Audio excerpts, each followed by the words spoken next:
کرتے ہیں، لیکن آج ہمارا حال یہ ہے کہ مال آ جائے، دولت آ جائے، رقم آ جائے، کہیں سے بھی آ جائے، حلال کی ہو حرام کی ہو، کیسا بھی مال ہو، چاہے بھائی سے چھینا ہو، چاہے باپ کی ملکیت پر قبضہ کیا ہو، چاہے کسی انسان کے پلاٹ پر جو ہے قبضہ کیا ہو، چاہے کسی انسان کے مال و دولت پر قبضہ کیا ہو، ہم نے حلال کمایا کہ حرام کمایا، لیکن ہماری نیت یہ ہے کہ مال و دولت آ جائے۔ اے غوث البراء کا نام لینے والوں، اے غوث پاک کے غلاموں، کبھی اگر مال و دولت اکٹھا کرو تو حرام مال و دولت اکٹھا کرنے کی کوشش نہ کرنا، بلکہ حلال مال و دولت اکٹھا کرنا۔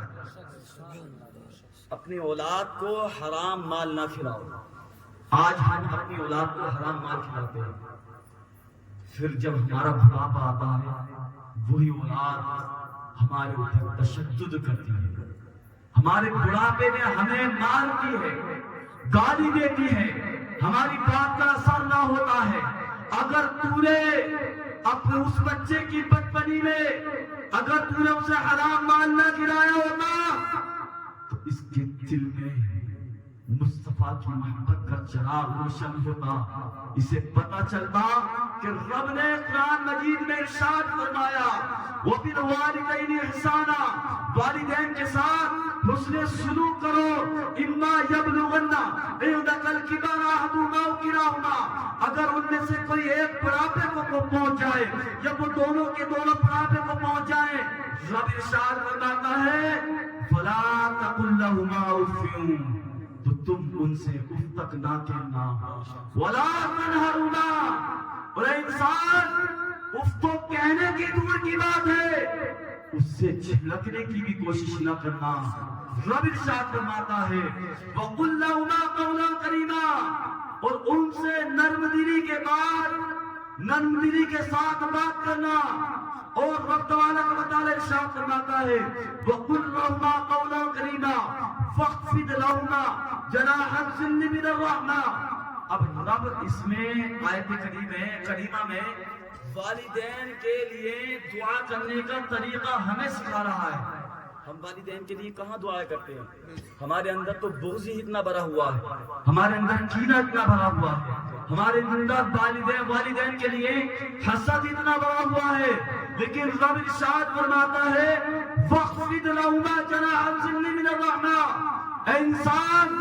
اپنے رحمت کے دونوں بازوؤں کو بارگاہ خداوندی میں بچھا دینا اور عرض کرنا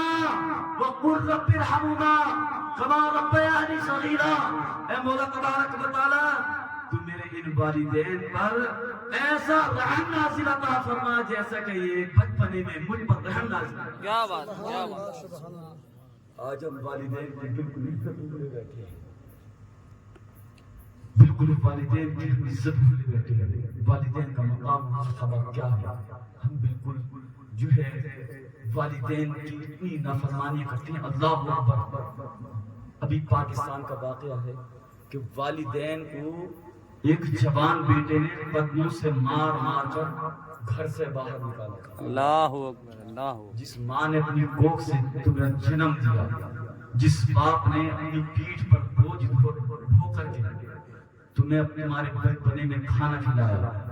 تمہاری خوشی کے لیے رات نہیں دیکھا دن نہیں دیکھا، وہ کماتا رہا، مال و دولت اکٹھا رہا، میرا بیٹے کا مستقبل بن جائے۔ آج یہ ان عورتوں کی بات کو مانتے ہیں، والدین کا وقار ختم کر دیتے ہیں۔ اس انسان کو کیا ہو گیا ہے؟ اس انسان کو رب کے خوف سے ڈرنا چاہیے، رب کی نافرمانی سے ڈرنا چاہیے، اللہ کے عذاب سے ڈرنا چاہیے۔ رب ارشاد فرماتا ہے ان عذاب ربی لشدید۔ پورے قرآن مجید میں الحمد سے لے کر ناس تک اس سے زیادہ عذاب کے تعلق سے کوئی بھی آیت کریمہ خطرناک نہیں ہے۔ رب ارشاد فرماتا ہے عذاب ربی لشدید، میرا عذاب ضرور بھی ضرور بہت زیادہ خطرناک ہے، اتنا خطرناک کہ انسان دوزخ میں جائے گا، اس کا عذاب کم نہیں ہوگا، بلکہ جیسے جیسے آخرت کی زندگی گزارے گا، آخرت کی زندگی گزارتا رہے گا، اس کا بھی عذاب بڑھتا رہے گا۔ تو آپ حضرات سے گزارش ہے کہ گناہوں سے بچیں، والدین کی خدمت کریں، ان کے چہروں کی زیارت کریں اور ان کے ہاتھوں کا بوسہ لیں۔ اگر والدین اس دنیا سے رخصت کر چکے ہیں، ان کا انتقال ہو چکا ہے، تو تمہیں ضروری ہے کہ ان کے لیے دعائے مغفرت کریں، کیونکہ ان کے لیے دعائے مغفرت کرنا اور خاص کر اولاد کا انہیں اتنا خوش کرتا ہے کہ حدیث پاک میں آتا ہے کہ اگر پوری دنیا کا مال و دولت اور آسمان کا بھی خزانہ سب کچھ روئے زمین پر اگر والدین کو دے دیا جاتا تو وہ زندگی میں اتنے خوش نہ ہوتے کہ جتنے کے انسان کے ہاتھوں کو بارگاہ خداوندی میں اٹھانا اور اپنے والدین کے لیے دعائے مغفرت کرنا اتنا خوش کرتا ہے، اتنا خوش کرتا ہے، اتنا خوش کرتا ہے کہ کبھی زندگی میں وہ اتنی خوش نہیں ہو سکتے۔ تو ہمیں چاہیے اپنے والدین کے لیے دعائیں مغفرت کریں۔ ملک تبارک و تعالیٰ سے دعا ہے کہ ملک تبارک و تعالیٰ ہم سب کو گناہ صغائر و کبائر سے بچنے کی توفیق عطا فرمائے، نیک اعمال کرنے کی توفیق عطا فرمائے، اور جتنے بھی گناہ ہم نے کیے ہیں اور ان گناہوں سے توبہ کی ہے، مولا تبارک و تعالیٰ ان گناہوں پر ہم سب کو ہر وقت نادم اور شرمندہ رہنے کی توفیق عطا فرمائے۔ پروردگار عالم سے دعا ہے کہ مولا تبارک و تعالیٰ ہم سب کو زناکاری، بدکاری، چغلی اور جتنے بھی گناہ کبائر صغائر ہیں ان سب سے بچنے کی توفیق عطا فرمائے۔ میرے ساتھ مل کر کلمہ طیبہ پڑھ لیجیے، لا الہ الا اللہ۔